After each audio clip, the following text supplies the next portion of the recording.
But my issue with this book, if this book was said, okay, this is a general summary of the plot points, okay. But then they go and put on the cover the definitive chronology. This is not the definitive chronology. That's the biggest weakness with this book. It claims to be something that it is not, which is a definitive chronology of the IDW universe. It is not even close. The only thing close to that, it being a definitive chronology, is the timeline in the very back. And honestly, that is the only thing, that is the thing that's most of value in this book. Just that 2-page timeline in the back. So would I recommend this to anybody? If you're coming into the series with issue 1, I guess.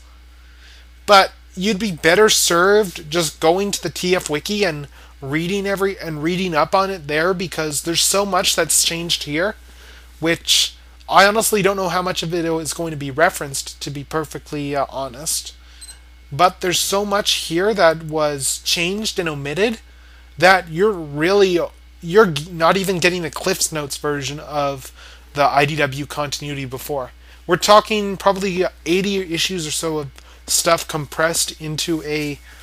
Is this a 40-page special? I think it is.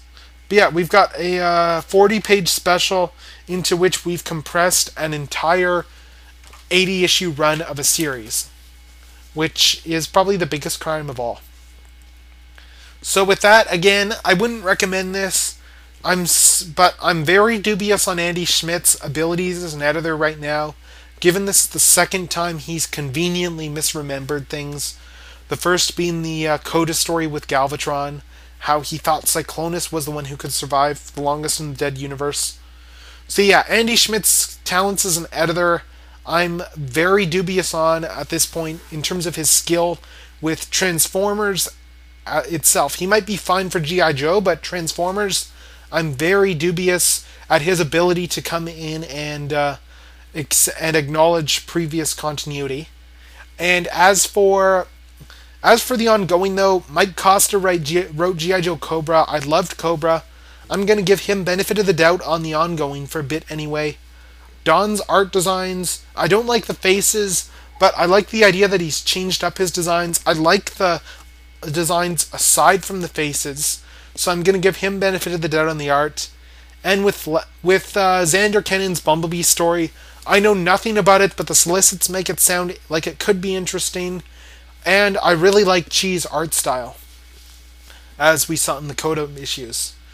And of course, Nick Roche has my vote no matter what, because he's freaking Nick Roche. Plus, I've heard that James Roberts has a hand in that Last Stand of the Wreckers story as well. And James Roberts wrote possibly the best piece of serious prose that I've read out of Transformers. Not comics, but just he wrote an entire novel which isn't official. It's not an official piece of material, but it follows the UK comics, and it is ridiculously good. It's pretty darn mature, and the guy definitely knows his stuff and themes.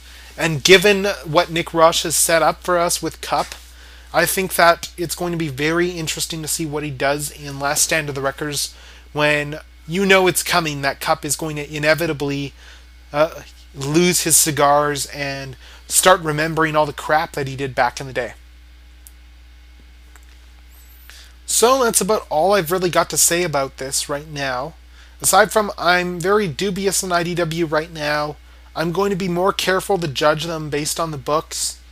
But if I'm not liking what I'm seeing, I'm probably going to start buying the trades instead and downloading scans in the meantime. So with that, this is General Techno signing off.